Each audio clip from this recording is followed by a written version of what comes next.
What's good, everybody? It's Coach Phil with Coach Phil Reacts, and I am back with another video. So, we're taking another step back, and we are going to look back on Friday's game at the Gravy Bowl between the Winnipeg Blue Bombers and the BC Lions. And I'm very grateful that I was in the building for this one. I came all the way from Washington to BC to see this game, man. First of all, thank you so much to the BC Lions for having me and inviting me to the game, putting me in good seats, passes, the whole nine. They did their thing. And I look, I done been to Regina, I done been to IG Field, I've now been to BC Place Stadium, and let me tell you, top class. Every team is top tier, but going to BC was like, ooh, this is different right here. So we gonna get into this one, y'all. I'm not gonna I usually give you guys my view on both teams, like what I think, and it's self-explanatory. BC whooped that ass the first week of the season and shocked everyone. Then Winnipeg came back and whooped that ass. So both games were like blowouts, but what I saw, I even said this, I even commented, I said, look, this one's gonna be a close one. And I said it in Discord, I said it here on YouTube, I said it on Twitter. It's gonna be a close one because both teams have something to gain, and that's home field in the playoffs. So we're gonna just get right into it, y'all. If this is your first time to the channel, run over there, subscribe, hit the notification bell, all that jazz. Without any further ado, let's break this game down. All right, man, that right there, that entrance, bananas, man. I ain't said bananas. This ain't no Gwen Stefani song, but I'm gonna tell y'all right now, that entrance was wild. Oh my God. For BC from their own 33-yard line, the quick fake. He's got to pull it down. Now he's scrambling. Finds Javon Catoy. Breaks the first down. Hey, Catoy is a different breed out there. Here on 2nd and 10. Three-man pressure for the Bombers. VA steps up, finds Keon Hatcher. There we go. Adam Big Hill showing blitz. VA has it. So early on, they was cutting into him, but it was that first drive that I was like, okay, you're gonna score. This frustrated me because I wanted them to score on the first drive to establish that they were there, that they weren't scared of Winnipeg's defense. But even then, Dalton doing Dalton things. And Winnipeg never wavered. That's the crazy part about all this. All right, so then y'all saw it on my IG story. This happened, and I'm thinking he had a chance. Because Cub was working, but he didn't get that far. He literally got like 5, maybe 10 yards at that. So BC had everything rolling early. All right, so there's Lucky. That's huge. Adams drops back on 2nd and 10. Jeffco with pressure. Ooh. Adams gets away. Adam Big Hill in. Now seeing this live, how he pulled this off, I have no idea whatsoever. But Vernon is nice. But we've known this about Vernon. Watch. Trying to keep his eyes down. Try to get him, take him out with the legs. No. Vernon sidesteps. Boom. Go by him. The blocks were crucial. But to get it to the sideline right there, magic. Right there. Now that DB did come down on that, but hey, he played it. Three-man pressure for the Bombers this time. Adams that was not a good throw. But it was a flag. Looks like early contact on Retta Cranby. Winnipeg number 17. Like you can't do that, fam. O'Shea now 3 of 7. And get in there, touchdown. The end zone for the touchdown. BC finishes in the red zone. Great. That was great. A good little run right there. All right, now, with extra offensive linemen from watching this, from my perspective, Jerry cuts back, has room. 2nd and 5. We're gonna pause for a second. So early on in the first quarter, what I took from the first quarter was, okay, it's 10-0. I don't think a lot of people in the stadium expected BC to jump out so early and get 10 on the board. Maybe 6, maybe 7, but not 10. And listening to everybody in the stands, they were like, we got this, we got this. Winnipeg is scared and all this. And no, I didn't see one single iota from the Winnipeg players, from their sideline, anything. Because A lot of people in America don't realize when you're at BC Place Stadium, both teams are on the same sideline. There's like a big ass gap between them. So it's intriguing to see how teams can keep their composure, but that's neither here nor there. So watching them, you saw up close and personal that veteran leadership, but also that we've seen that we've been here before. We've seen this before. They didn't shake. They didn't waver. And it was kind of scary because the BC fans were they were feeling themselves. and they thought it was sweet. And I'm sitting there thinking, all right, I know Winnipeg. I know how they work. You can't let them they're not dying easily. They're going to put up a fight. So, first quarter was tough. The Bombers, Calgary's drops back to pass. BC brings pressure. Lawler over the middle. He is there in front of TJ for a big gain and a first down. Calgary's getting comfortable on this drive. All right, now. Well, again, extra offensive lineman. And I still can't hear out of this ear, y'all.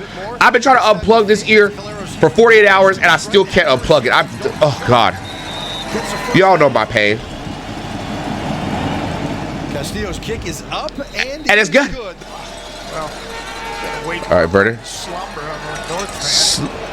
Katoy! 3 weeks in a row, this man has ran the tightrope up the sideline. Watch. How do y'all not pick up on it? When you get this man up the numbers, he's gonna make a play. Like, why are y'all doing this? Why are y'all letting the little guy go up against him like that? Winnipeg. Zach Caleros drops back. Oh, good. Way to lead him. A big gain as Sean gets inside the BC 30-yard line. As is often the case, he's Caleros' favorite receiver. Side. Pass again. This time Brady Oliveira comes out of the backfield, makes the reception, and gets inside the red zone. Given we're early in the second quarter, but you know they want it right now. Extra lineman in the game. Caleros pulls the ball, gets it to Janarian Grant, who gets it to the end zone. Okay, so another thing. So in where we are right here, I want y'all to see. So where it says the London Drugs, a little more down is where I was sitting, like right there down on like the field type shit. And I didn't realize like that was Janarian Grant that scored. And one of my subscribers, I'm probably gonna butcher your name, fam. I'm trying to remember the name off the top of my head, but you know who you are. He was sitting like 3 rows up, and he came down. And he was like, I guess you can't throw to dudes with dreads, can you? I'm like, I guess you can't. Because it's been weeks since I've been able to say it. I even said it out loud. I was like, dang, I ain't really said don't kick the dudes with dreads in about a month or two, because he's been out for like 6, 7, 8 weeks. But to see him back out there, man, and score an offensive touchdown, not bad. Not bad at all. They're not just going to have him return kicks. And he's a weapon. The speed Grant can bring. If they use him in the offense, there's going to be problems. Down the field, but he still manages to navigate the Oh, take a shot, Zach. This time a deep shot. But a pick! Adrian Green making the start at safety. The Canadian. Okay, so right here, played it. Kept his eye on the ball too. Did get a little physical there, but had backup. Adams drops back to pass. Willie! Oh, Willie J! Is that Willie Jefferson? Is the streak over? Oh, love it. Love it, love it, love it. All right, so boom, here we go. All right, now, I kept thinking he was going to score. I really think dude right here was going to score at some point in the damn... He was doing the absolute most, and I love it. His energy was out there. That time, but White makes it work. Love it. Up and good on the final play of the I love it. Took points off the board there potentially, and other than that, all right. just didn't have the ball a whole lot. Janarian Grant back on the field. They faked him, but oh, God, Brady just running. And now we're in the third quarter, so let's wrap for a second. Okay, so the hardest part about Winnipeg, man, is they are a... I don't want to say they're a slow offense. I think that they're so, I'd say, well versed in the system that they can change gears on you and you're not even ready for it, because you think they're just going to come out. I've seen defenses do this season. They give everything they got The first 2 quarters. And Winnipeg is just sitting there doing the Mayweather. Like, okay, I'm a Bob. I'm not yet. Not even the Mayweather shit. Like Sugar Ray Leonard. I heard Sugar Ray Leonard say this about his fight against Marvin Hagler. For my boxing people, you know what I'm talking about. When Marvin Hagler and Sugar Ray Leonard finally boxed each other, they fought. Like, I remember Sugar Ray said, Marvin Hagler said, "Come on, fight me." And Sugar Ray said, "No, not yet. Because that's the thing about Winnipeg, man. They gonna let you give everything you got, and they know you're gonna gas out. They know you're gonna burn out. They're gonna make you play at their pace, and they're gonna say, "All right, is that all you got? Are you finished? All right, my turn." And they capitalize, and the plays that they make actually count. They never look like they're playing with their backs against the wall, but they're more like they're sitting at the head of the table like, I see everything, I know everything, I'm ready for whatever. So that's the scary thing about them. Their defense is what it is. Their defense is top of the line defense. They got the pieces, right? Offensively, because they have so many weapons, you don't know who's going to take off. It could be Woltarski, it could be, it could be Dembski, it could be goddamn Brady, it could be Kenny, it could be Rashid, it could be any. Hell, they got people on the bench that could come out and make things happen, because that offense is so scary because of the weapons, the system, and their system is not even that crazy. Their system is, you see their plays, you know the slide is coming. You know certain things are going to happen. Once you've watched a Winnipeg game a few times, you pick up on the offense, but it's so good, and they run their core plays that, damn, watching it 3 times already this season, man, it's a cold offense. It's not the prettiest, but damn it, they get results and they make it happen. God, I love watching it. I hate that they do it against us, but damn it, it's there. Valeros looks that way, pressure coming, and they come back to the ball. Completed pass to Lawler, good for first down yardage. 1 of 2 on the day already. A lot of damn receivers don't really come back to the ball. They just kind of run across the field like, here, I'm open. And then the QB got to throw across his body. They come back to, now, see, this is where I was getting frustrated. Now, Vernon cut up. Vernon can run when he want to run. I'm a big stickler for this. But Vernon don't necessarily have to run. He just runs when it's necessary. And he got it. You know a dude running hard when he go up top. Quick bubble screen to the left to Hollins, who makes one man. There we go. All right, so now it's 20-13. Of 16 on second down conversions. Adams dropped down. And this is where the problem started. This is where I think when I was sitting there watching it, I said to somebody was sitting in front of me, I said, they figured it out. They figured out how to stop that offense. And the way they stopped it, well, I won't say stop. I would say they put some roadblocks in the way for them. What they did was they messed up the timing of the routes. That's the secondary. Credit to their secondary. But also, they made Vernon hold on to the ball and take away his options. And made him hold on to the ball long enough to where he had to run into their defensive line. They're not chasing him. They're bringing him to them. There's a mass difference. Whereas when you have quarterbacks like Trey Ford, it's very similar with Trey Ford. They're like small quarterbacks. You make them run. You know they're going to try and outmaneuver you and try to get you to do donuts, circles, all that shit. Some Dale Earnhardt, RIP Dale Earnhardt. Some Dale Earnhardt, Ricky Bobby, Jeff Gordon type shit. Where they're going to go in circles and they're going to make you miss and all that shit. Some Daytona 500 shit. But now it's like, we're going to make him come to us. As long as he doesn't pass that line of scrimmage, he going to lose yards. And he ain't going to get the best opportunity to throw the ball. So I seen this and I was like, God, they got it. And the dude was like, what are you talking about? I was like, they figured it out. And it was, and offensively, they just weren't the same after this play. So I'm just letting y'all know this is what I saw.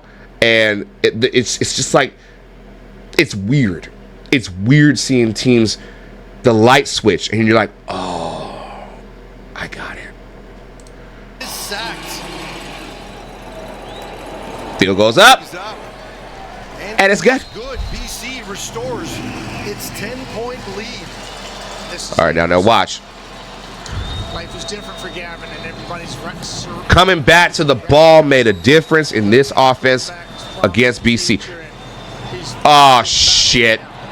Oh, God. Finds Rashid Bailey with his first completed deep shot of the Castillo on to attempt his third field goal, his fourth. All right. Made 3. And it's good. So that's the third one he's the lead is now is cut to 7.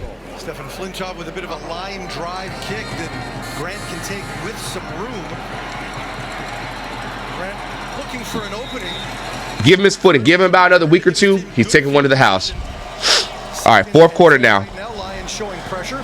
Caleros drops back to pass. Now the defense, the D line was getting there. Into the pocket, throws deep, looking for but on flag. the play. The underthrown route. And you can't do that. You just can't, brother. Linebacker bowl a combo to the mix here. All important. 2nd and 7. Oh, I saw it. And when this, I was like, okay, they got him. They did something. Sack of the season for Matthew Betts. None bigger than that. Matthew. Looks like he might be but then they didn't capitalize. And you got to give credit to Winnipeg, man. Adrian Green right there. You have to give credit to their defense. You have to give credit where credit is due, because if BC would have scored one more time, trouble. And there it is right there. That's what I'm talking about. Right there. Play action slide. Very good gain by Kenny Lawler. Gets close to midfield. You know it's coming. Caleros drops back. All sorts of time with 7 linemen. Now he had way too much damn time in the pocket right here. Or he can find Dalton Schoen for another first down. Now they're down 7, mind you. 2nd and 10 Lions show pressure, but don't. This time, a sack. And they took it. The whistle is not gone. Play is still going. Look at Tama inside the 40. I thought he was fit. I thought he had him there, but he got him. All right, now. Incredible. Right here. Now he was getting held, but him to get it and then get it out of his hand. Hey, fam was gone. 40-yard attempt by Sean White to put BC up. 2 scores. The kick is up. And that's God. So under 6 minutes to go. They needed to score. And it was Brady time. He goes one-on-one and makes that blew my mind. Call it a gain of 10, which makes it 2nd and 10. Caleros steps up into right the there. Lots of time. He's got Rashid Bailey. Bailey's got a first down. This is where these drives have bogged down in the last 2 series with those fumbles. Caleros drops back to pass, has Kenny Lawler in the flat, makes the catch in front of Gary Peters. Kenny goes out of bounds. Caleros drops back, Betts right in his face, and he has a touchdown. Drew Wolotarski. He don't get enough credit. Drew Wolotarski does not get the credit he deserves, but he be ready every single time. 3-man pressure for Winnipeg. Now here we go, right? That's what I'm talking about. Adam scrambling, takes off. He's got some room.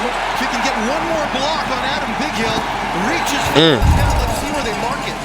It's 26-23 right now. All right. Dave's gonna have to do his thing. Oh, this is going to be close. Let's see where they spot it. This is going to be very close. They're short. And I was stunned. I was super stunned because from my angle, it looked like Vernon got it. But when you look up at that screen and you see that chain sat right there, it was like I think it was a half a yard, just a yard short. I said, oh, shit. They didn't give him the chance.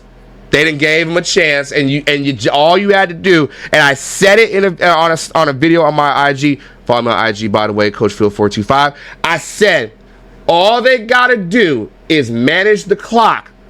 Clock management is something they have to do. You don't have to go full speed down the field to try and score or just try to get in field goal position. Just manage the clock and see what happens. Sure enough, they fall short.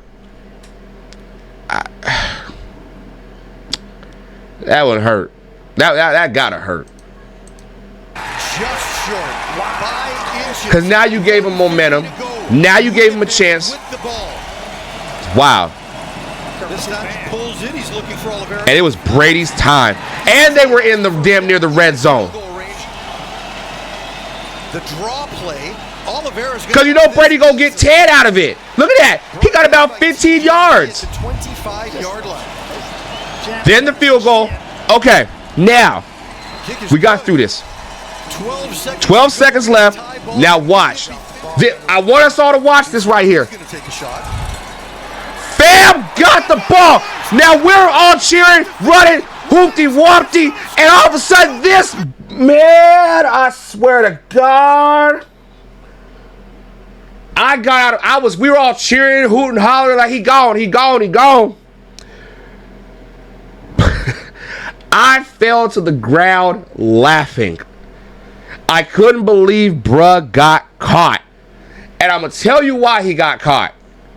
There's two things that he, for all intents and purposes, he was trying to go get the score. And I feel you. But there's two things that I learned later that night. Okay. That initial tackle that happened, that threw off his run, his momentum that he had running. He was running full bore. He was gone. Michael Johnson, gold shoe, brother, gone, right?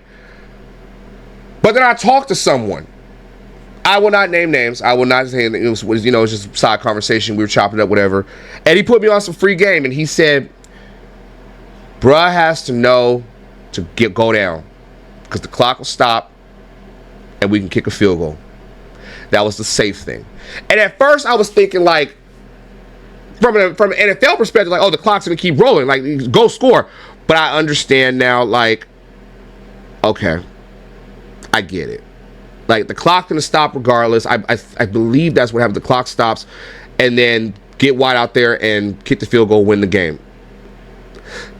That's tough, man. That was tough. Now, mind you, I was laughing like there ain't no way this game finna go to overtime, and show the hell enough, it did. But credit to that defense. Them men ran him. They ran that man down. Oh my God. And Rhymes, no, get off that man's back, man. Dominic Rhymes, man, it happens. It happens to the best of us. All right, now we're in overtime. And Zach being Zach.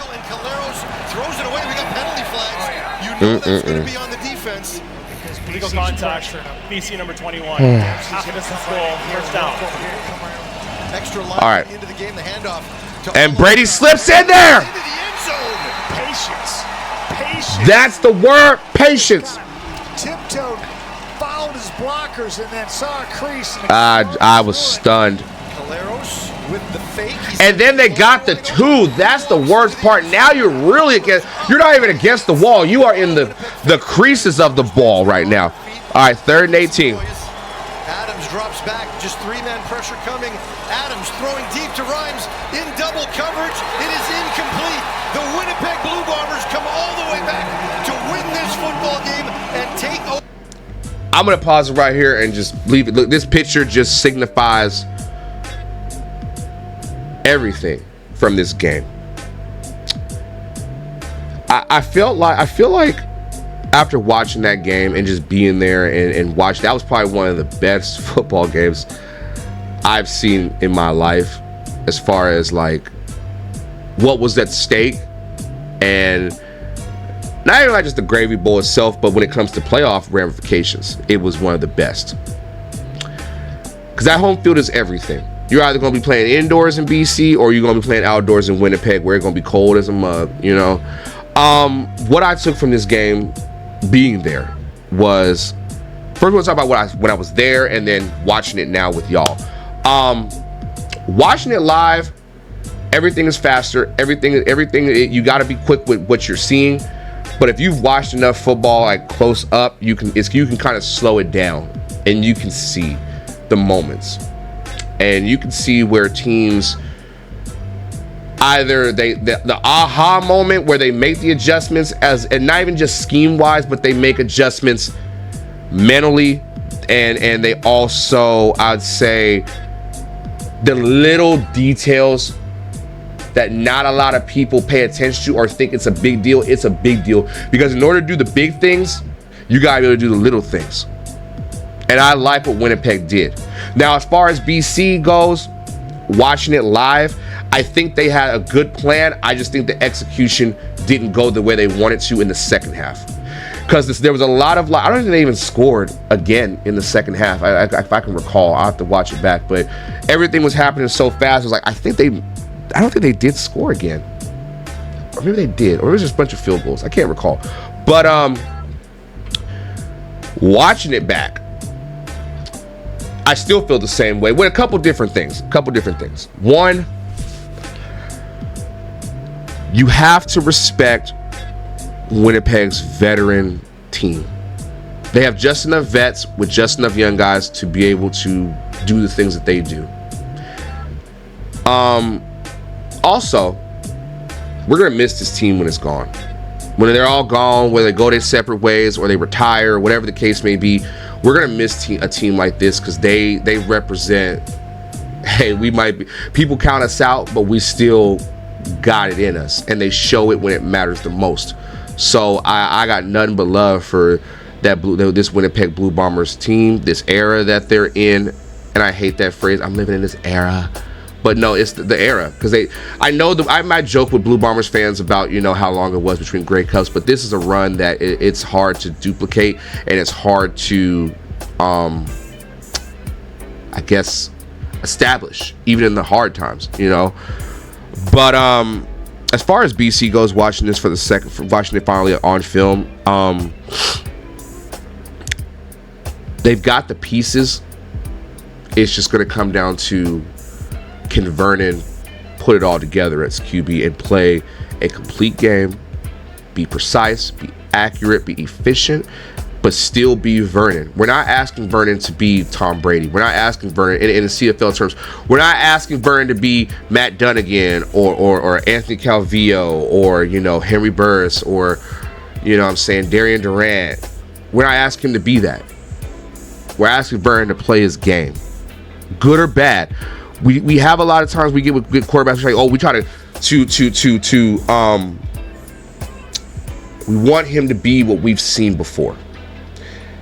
That's not how it works with Vernon. And I've seen Vernon I've seen Vernon from when he was at Eastern to Oregon to here in the CFL. Vernon has come, even at Oregon, Vernon's come a very, very long way from what he was. And now that he's the starter and he's the guy, I want to see Vernon be successful. Vernon knows there's little things about him that come with him being the quarterback. Offense has got to go through him. Offense has got to be this. Offense has got to be that. But Vernon has such a great spirit. Vernon is such a great guy that I want to see him be successful as well. But he also is realistic with himself, and I think he knows he's got to cut down the turnovers. He's got to cut down on all the running around and all that, which sometimes it works, but most of the time it's going to get him in trouble. So he's got to hit his weapons. He's got to lead the guys a certain way with his passes. He's got to I think they got away from the run way too much. I think they should have given Mizell the ball to Quan Mizell. He's my guy, but if they got so pass happy that I think that they were trying to just compete, and you can't do that. You have to play your game. So that's what happened, and it was a great experience, y'all. If you haven't been to BC Play Stadium, man, please take a chance and go. If you're a CFL, if you're not even a CFL fan, take a chance. If you live in Washington, preferably if you live in Washington or the Pacific Northwest, take time to go watch a BC Lions game, whoever they're playing. It's a great environment, great food, by the way, absolutely great food. Probably some of the best chicken tenders I've ever had. The fries are what they were, but I had some of the best damn barbecue sauce I've ever had in my life. And I've had a lot of barbecue, but the fans, the people, everybody were great. Shout out to all the BC Lion fans. Shout out to my Winnipeg fans that we got to talk, chop it up, whatever. Shout out to everybody that showed love. The whole nine, man. I love y'all. I appreciate y'all. Y'all mean the world to me. Y'all made a brother coming from Washington State feel like a true Canadian all weekend, even not just in BC, but also in Regina. You know, Regina being my second home, like my second home, but BC specifically because, you know, when you go places, you don't know how people are going to respond to you, but everybody was gracious, everybody was nice, people were cool, the whole nine, man. So big shout out to everybody, top to bottom, through the BC Lions organization, the BC Lions fan base, everybody, man. Nothing but love for y'all, man. And I will come back. I will be back. Not gonna tell you when, but before the end of the season, I will be back. So just be on the lookout for that. So these are the first 2 games for the day, y'all. Tomorrow, we are going to take a look at that damn. We're going to look at, we're going to analyze as much as we can the Hamilton versus Rough Riders game. So that's what you guys. Comment down below what you guys thought of the game. Tell me what you guys thought. Let's compare, you know, football notes, whatever the case may be, and continue to be great. Strive for greatness, all that jazz. Remember, we got memberships. We got that out there. We still got t-shirts. So all that jazz. We up out of here, y'all.